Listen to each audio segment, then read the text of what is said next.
Hello, welcome back to Old Testament in a Year. We're on day 102 and we're in Deuteronomy 16 through to 18. And again, a lot of what we're reading about today is that preparation for getting into the land. And so some of the things that we're reading now are becoming familiar to us, hopefully, familiar themes. And there's the reminder again today of when you get there, you're not allowed to worship anything but me. And there's almost like, well, there's like that zero tolerance. If you find that people are beginning to worship the gods that are already in the land, the idols that have already been set up there, then there's zero tolerance. Investigate it, get your facts straight first, but then he's like, they've got to go. And I guess for our own life, it's funny because it doesn't look like that really. We don't worship little mini idols of things, or not since my Take That dolls about 20 years ago. But when we think of, if I said to you now, what do you love most in the whole world? What or who do you love most? Or what or who matters most to you? Usually things will come to mind, and a load of them might be really, really good things, but it's just worth us just bringing that before the Lord again, just sitting before him with that question of, do I love them more than you? Do I value them more than you? And then if the answer is yes, we just need to be honest with God about that. He knows anyway. He knows all the secrets of our hearts.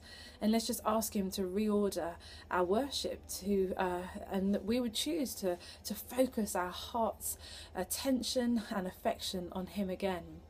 The other thing I just want to bring out from today is just a question of where does our security lie.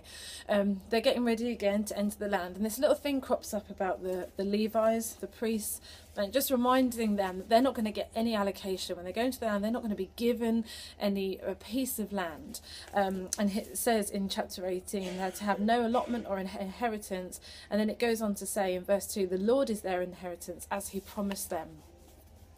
And on the one hand, that can sound like poor them, they don't get what everyone else gets. They don't get security, because that's, at the end of the day, what that bit of land in is, the place to call home, the place where you can build your business, build your family, make your mark. They don't get that. They'll never get that, he's saying.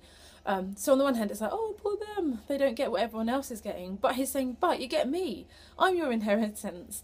And we generally are looking for security. We might not always realise that that's what we're looking for, but we want to feel secure. And sometimes the things that make us feel secure, they're not always the right things. They're things that can shift under our feet. We might find our security in who loves us, or who's our friend, or in what we have, or all kinds of things, possessions, money, all of those kind of things. And the real place of security is when we can say, you, God, are the only thing that makes me secure. You're the only allotment or inheritance that I need. And so, a couple of things for reflection on today is, where is our heart's affection and attention faced? And also, where are we finding our security? Let's sit with those things before God today, and allow him to speak into both areas. Have a great day. See you tomorrow. Bye.